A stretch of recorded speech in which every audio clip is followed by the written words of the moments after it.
evening is Palm Sunday, and today we are going to talk about one key factor that can make all the difference in the world when we move through change in our life.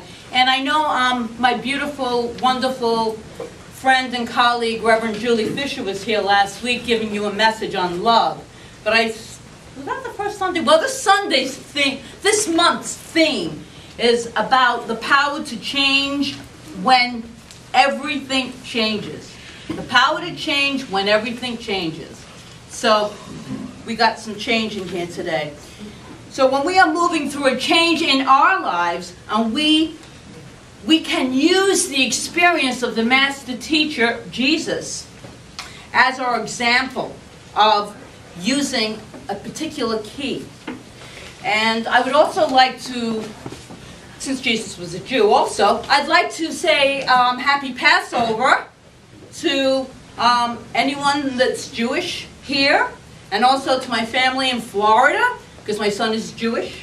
I have a Jewish son, very proud of that. So there's a whole family down there. So it is a very sacred holiday too. I'm thinking, wow, we have Easter and we have Passover. We have all these sacred holidays. That's high energy taking place at the same time, which is it's great. It's beautiful. It's uplifting. So as I go on then. Also, you know what? I looked on my calendar because I was booking all these great people that I got from A&T. And I saw that April 8th was Buddha Day. So, yeah, so isn't that cool? So we have all these different ways of celebrating spirituality in our lives. Now today I won't talk as long as I usually do, because we have the sacred rose ceremony that we're going to be doing today. We're going to engage in it in a few minutes. So before today's brief lesson, I must tell you the only Palm Sunday joke I could find. So if anyone has one for Palm Sunday for next year, just please email it to me so that I can use it. So it was Palm Sunday. And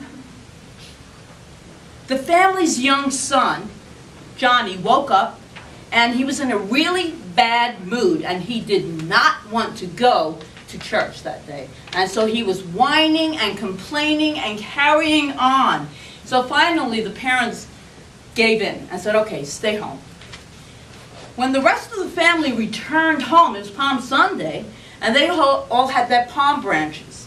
The little boy asked what they were for. And his mother explained. People put them on the ground as Jesus came by. And the little boy said, Johnny, wouldn't you know it? The boy fumed. The only time I didn't go to Sunday service and Jesus showed up.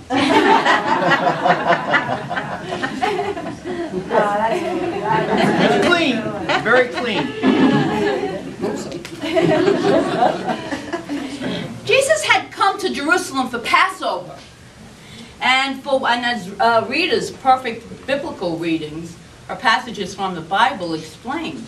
What he knew, he knew what he had to do. He knew what was going to take place.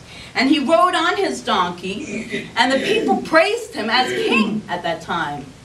And they strewed palm fronds all on the ground so that he could ride on the donkey over them to show respect and to honor him. And that's why, of course, today is called Palm Sunday. But even as this was happening, he knew what he had to do was drawing nearer. And he had a very human emotion about it.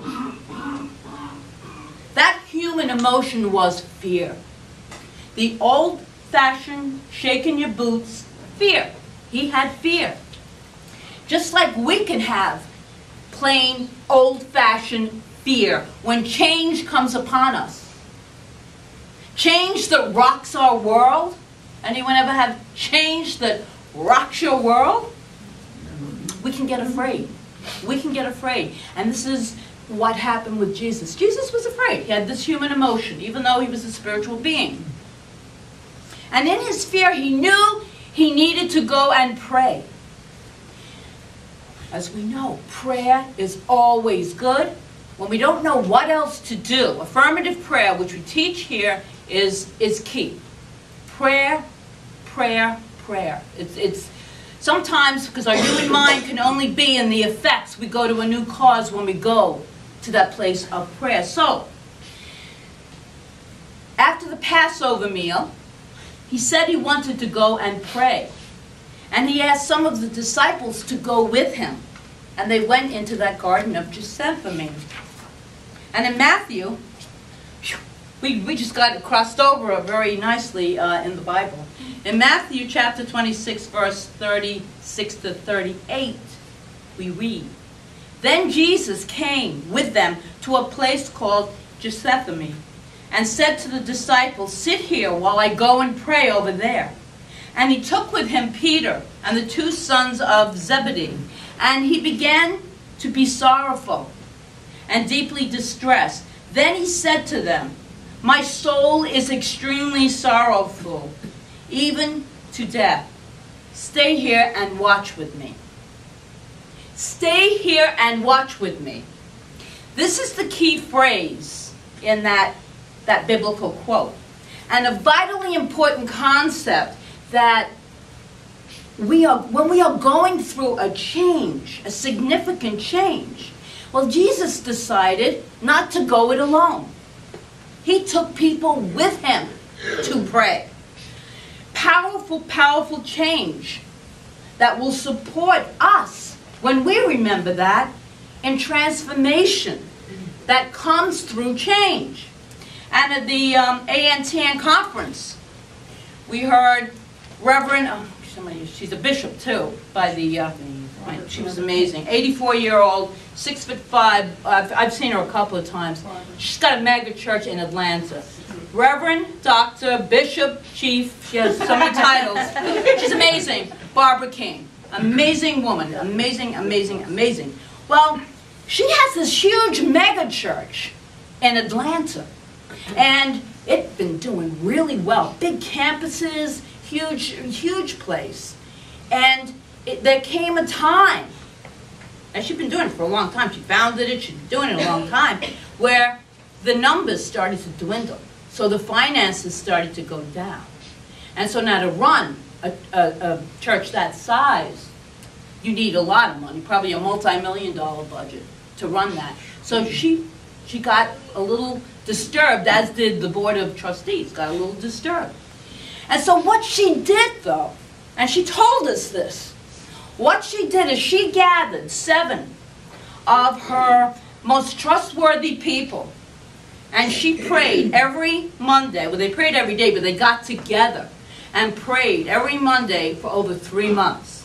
And through that prayer, many different ideas emerged, different ways to transform and change the way her spiritual center, her church, was operating.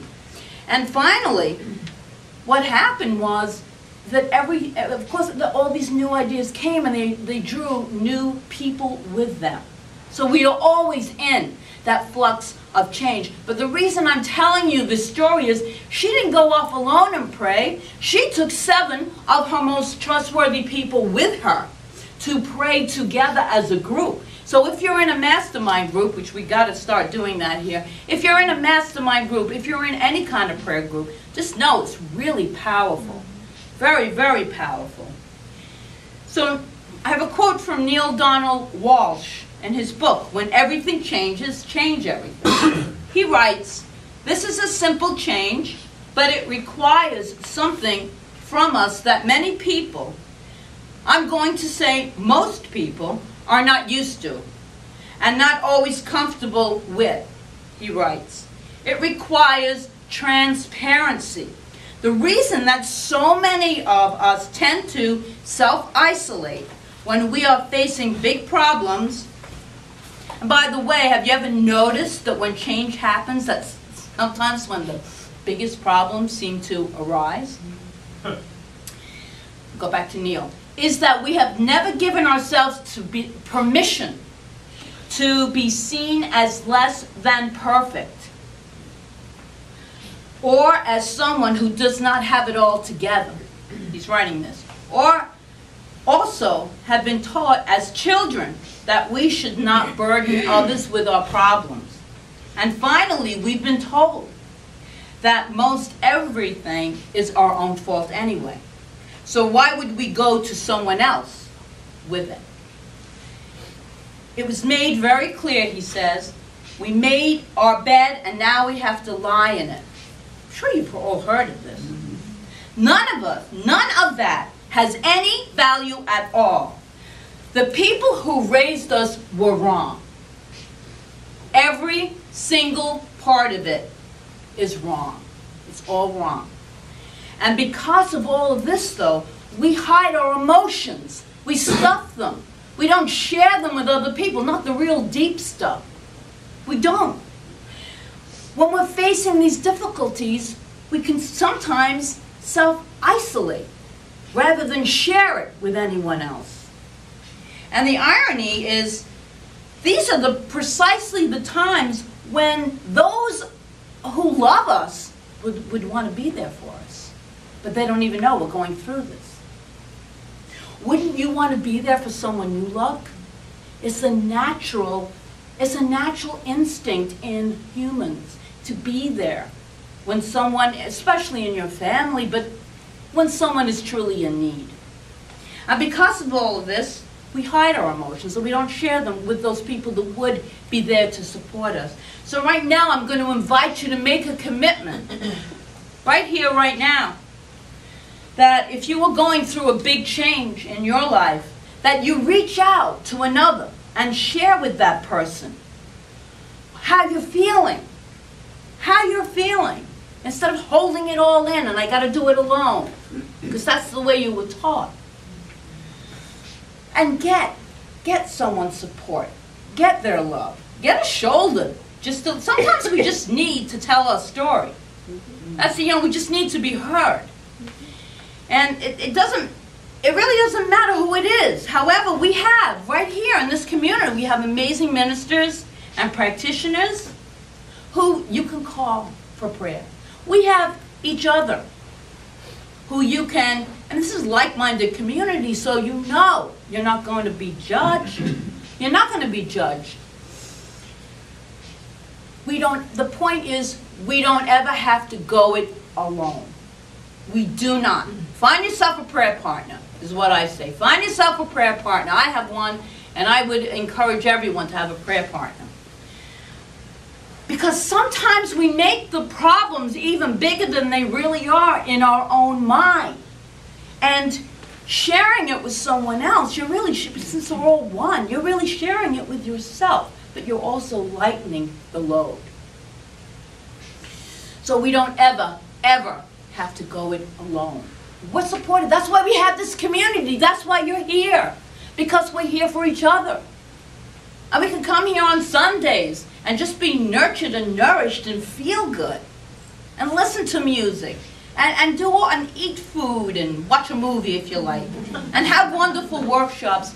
But also when you're holding something, don't isolate. Don't stay away and keep it inside. Share it with someone. You have a built-in network right here. Now, as I said a moment ago, it doesn't matter who you share it with. Just connect with someone. I want to slightly alter that and say connect with someone who's awake. It's better. Spiritually awake, that is. Someone that's spiritually awake. Remember the challenge that Jesus had in the garden. Peter and the two other disciples fell asleep. And they fell asleep. It's all symbolic.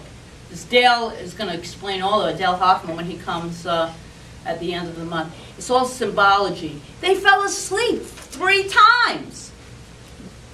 So you would like to be supported by someone, ideally, who is spiritually awake, who could be there for you, and will not fall asleep to the truth of knowing that there is a power for good and is present all of the time, omnipresence. So my friends, change is something that will be with us forever. You ever notice that? Just when you start to get comfortable? You say, why, God? I thought I cleared that all out. And then, whoop, more change. But we can have tools. And we can have people to pray with. So we can have support. Remember, we have practitioners, we have ministers here to support you, to love you. And that there is support also from the very essence of life itself, from the divine source of all good. That God presence is within each and every one of us. It's always supporting us. It created us. Why would it not support that which it creates? This is a loving God. This is a God of support, of love, of giving. So we can always remember that we do have this powerful force within us that is divine. So Ernest Holmes wrote, "We are all living in a world of continual change, a world in which thought, thing, and experience are all in the constant state of flux. It is the very nature of the universe that we should be continual change and variation. It is a living world," he wrote, "the creation of a living, creative intelligence. It is vital and alive. But behind that which changes, behind that which causes the change, we have found that there is something stable and changeless." This is Holmes. "Something eternal upon which all of the external events depend on for their very existence. Behind the endless process of change and the infinite variety of experience and expression, there is that which does not change." We can always know we are supported by a changeless, always expanding, always becoming more. It's divine energy. It's always becoming more, but we are supported. And we can turn to that which does not change, that loves us unconditionally, and is within us. That's what we do in meditation. That's why we meditate, so that we can connect with this changeless, loving energy. I love the signs that David so artistically drew. I mean, those are all qualities of God. And they're beautiful qualities, all within us. So just to know that when all this change takes place, truly, when we ask, what is the reason for this? What am I to learn here? That's where the transformation really occurs. That's how we transform. And so right now, at this point, I'm going to begin our rose ceremony. I'm going to explain a little bit about it.